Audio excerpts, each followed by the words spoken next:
It is the early hours of November 14th, 1942. Somewhere in occupied Norway, a man in civilian clothes crouches beside a railway line in the freezing dark, his breath visible in short, controlled bursts. He is not a soldier, not officially. He is a factory worker, a farmer's son, a man whose name will never appear in any official commendation. His hands, numbed by the cold, press a small device no larger than a pen case into the gap between a railfish plate and the wooden sleeper beneath it. He covers it carefully with dirt and gravel, stands, and walks away without looking back. He does not run. Running attracts attention. 3 weeks later, a German supply train derails on that exact stretch of track. The locomotive jackknifes into a ravine. 3 carriages carrying artillery shells and fuel drums tumble after it. The line is closed for 11 days. German engineers search the wreckage for evidence of sabotage, but they find no timing mechanism, no detonator wire, no traces of the kind of explosive charge they expect to find. What they find, if they are lucky enough to notice it at all, is a small, corroded tube of lead, roughly the diameter of a man's thumb, now crushed beyond recognition beneath several tons of German steel. That device was called the time pencil.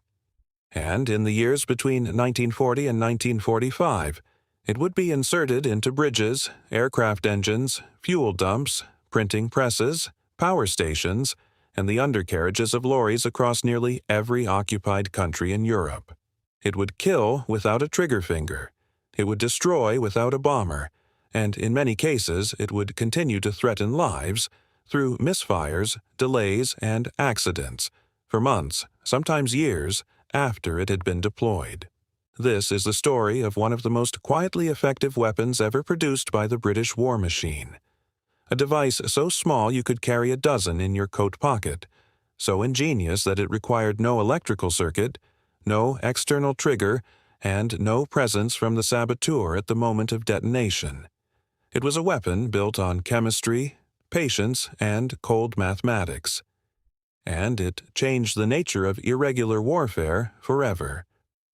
To understand why such a device was necessary, you have to understand the situation facing Britain in the summer of 1940. By June of that year, France had fallen, the Low Countries were occupied, Denmark and Norway were under German control, and the British Expeditionary Force had been evacuated from Dunkirk with barely the clothes on its back. Britain stood effectively alone, its conventional military options severely curtailed, its allies on the continent crushed or compliant.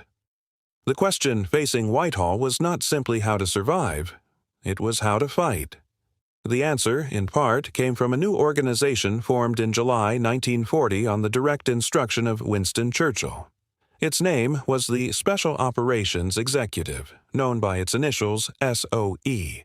Churchill's instruction to its first director, Hugh Dalton, has become famous. He wanted SOE to set Europe ablaze. But setting Europe ablaze required more than courage and radio sets. It required tools, specifically tools that agents could carry across borders, conceal in their clothing, and use without any specialist training in explosives. The problem with conventional sabotage was exposure.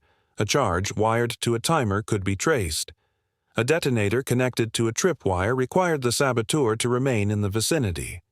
Fuses, the old-fashioned kind, the burning rope variety, required the operative to be present at the moment of ignition and gave them only a fixed, unreliable window to escape.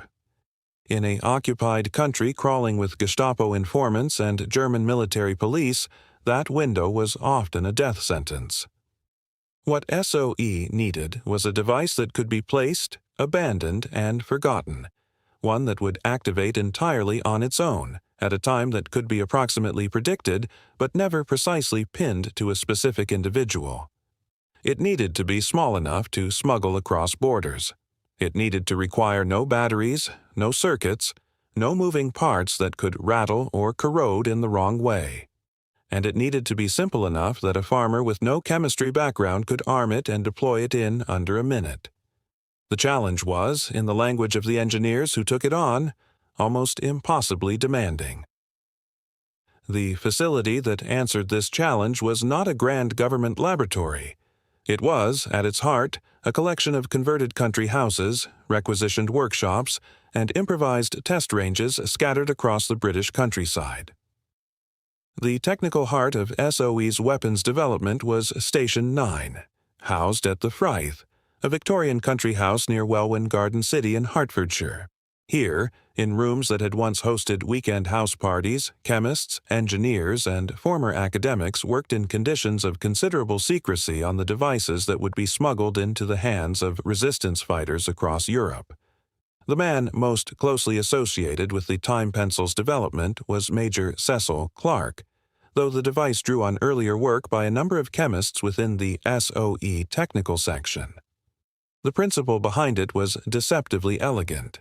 Instead of a mechanical timer, which required moving parts and a power source, the time pencil used a chemical reaction to eat through a restraining wire. When the wire finally corroded and snapped, it released a spring-loaded striker which drove a firing pin into a percussion cap, which detonated the explosive charge attached to it. The restraining wire was made of copper. The chemical that ate through it was cupric chloride, a compound that, when dissolved in water, reacts with copper at a rate determined primarily by temperature. At warmer temperatures, the reaction accelerates. In colder conditions, it slows considerably. This temperature dependence was not a flaw. It was a feature, and it was central to the device's design. The time pencil consisted of a cylindrical brass tube, roughly 13 centimeters in length and just under 1.5 centimeters in diameter, small enough to slip inside a hollowed-out pen, a cigarette, or the lining of a hat. At one end was a glass ampule containing the cupric chloride solution.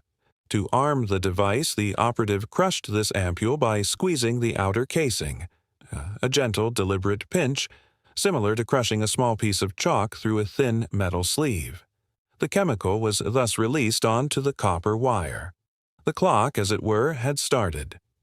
Depending on the formulation used, time pencils were produced in a range of delay periods: 10 minutes, 30 minutes, 1 hour, 6 hours, 12 hours, 24 hours, 48 hours, and, most usefully for agents who needed to establish a firm alibi, delays of several days.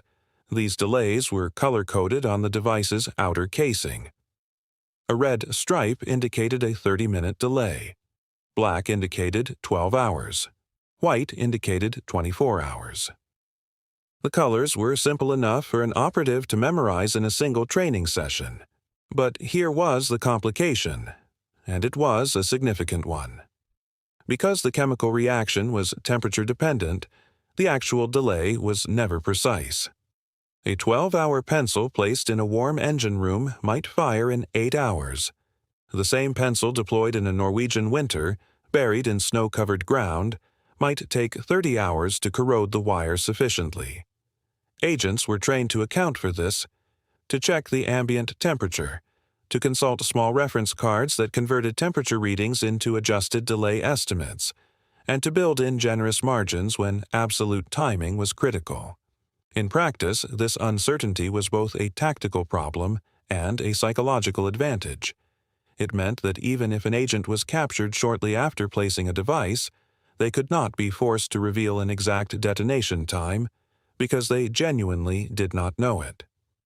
The time pencils were manufactured in significant quantities by a number of British factories operating under strict secrecy. Estimates, and they remain estimates, as many production records were destroyed at the end of the war or remain classified, suggest that several million units were produced between 1941 and 1945 at various facilities across Britain, including sites in Birmingham and in the north of England. They were issued in waterproof tins, packed in sawdust, and distributed through SOE supply networks to agents in the field. If you are finding this interesting, a quick subscribe helps more than you know.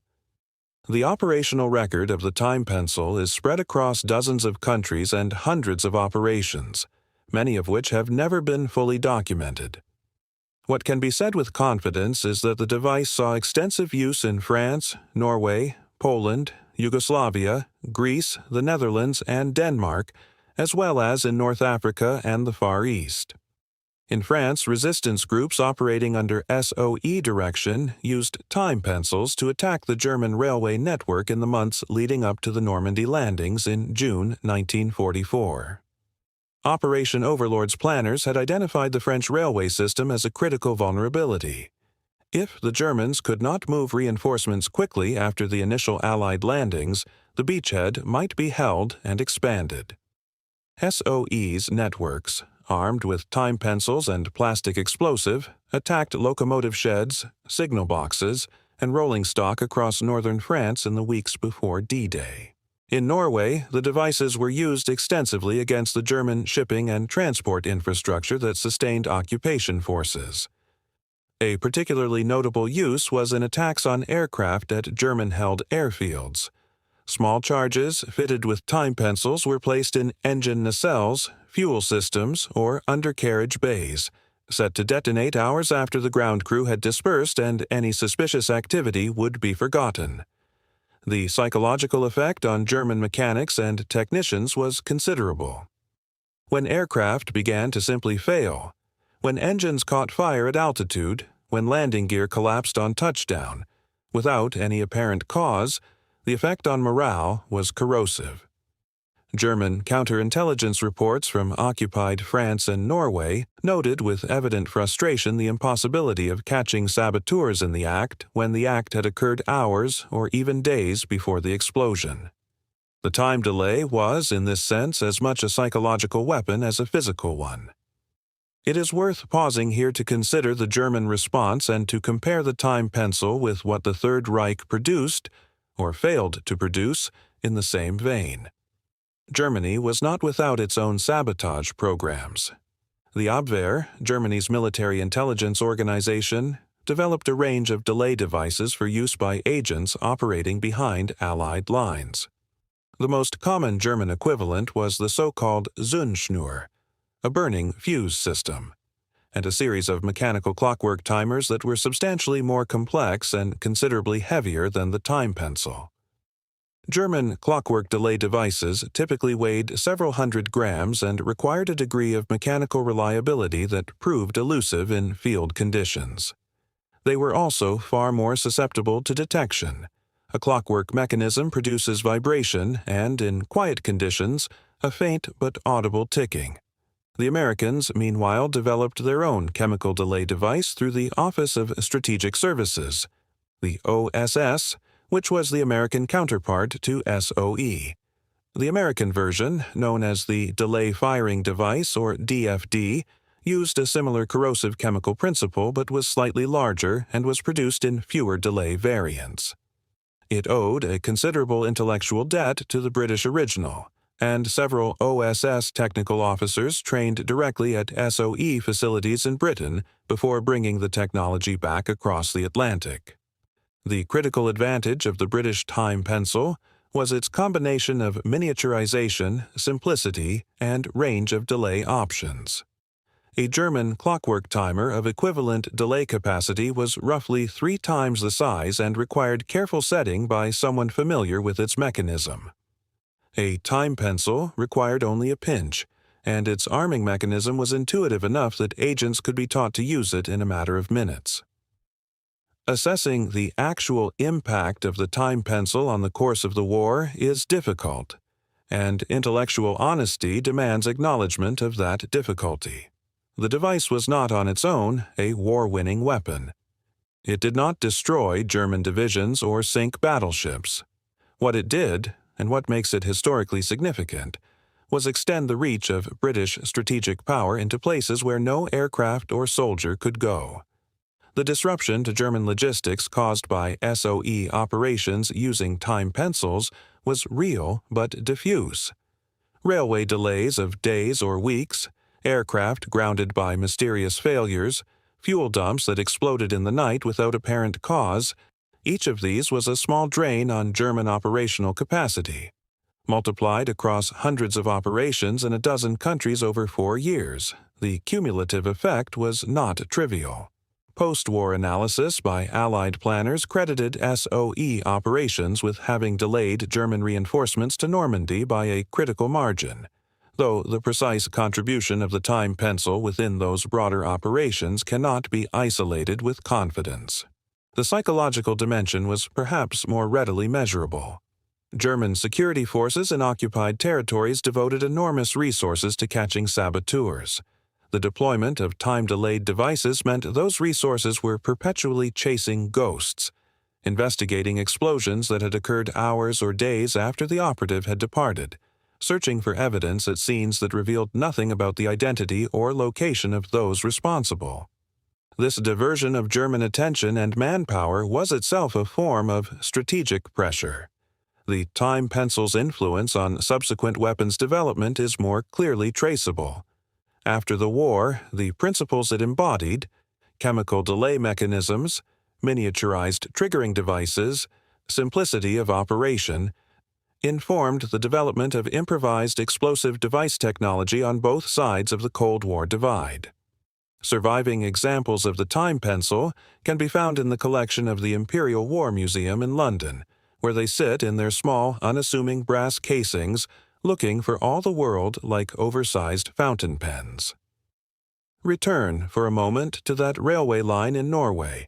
The man who placed the device is already 3 kilometers away, cycling back towards the village where he will eat breakfast with his family, go to work at the mill, and spend the next 3 weeks living under the same roof as a German billet officer without giving anything away.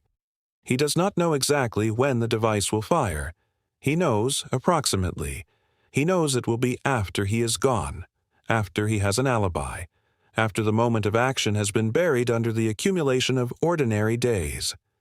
That was the genius of the time pencil. Not the chemistry, though the chemistry was ingenious. Not the miniaturization, though the engineering was precise. The genius was temporal.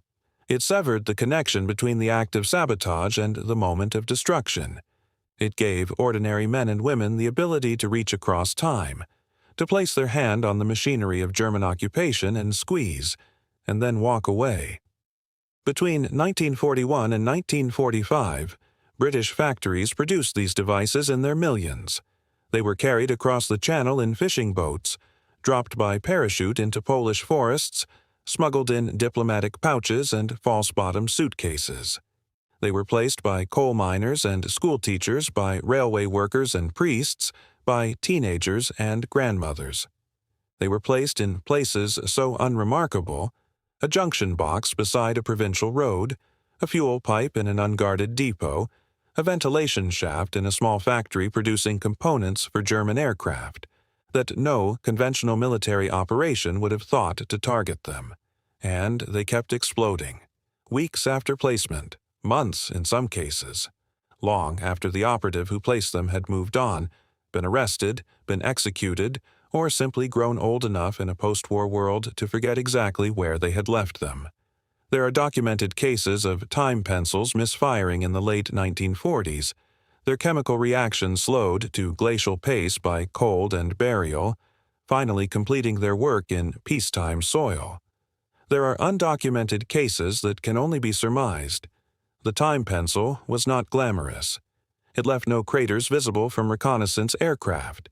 It produced no newspaper headlines, no medals parade, no famous photograph. It was a small brass tube filled with borrowed chemistry and cold intent. It was a weapon for people whose names history has largely forgotten, deployed in darkness against an occupation that seemed, in those first terrible years, entirely permanent. It was a weapon built on the proposition that time itself could be weaponized, that if you could not fight your enemy in the open, you could at least ensure that the world they controlled became incrementally, invisibly, irreversibly less safe with every passing hour. Small, simple, relentless. The time pencil did not set Europe ablaze, but it kept the fire alive, one cold pinch at a time, in the darkest years the continent had ever known.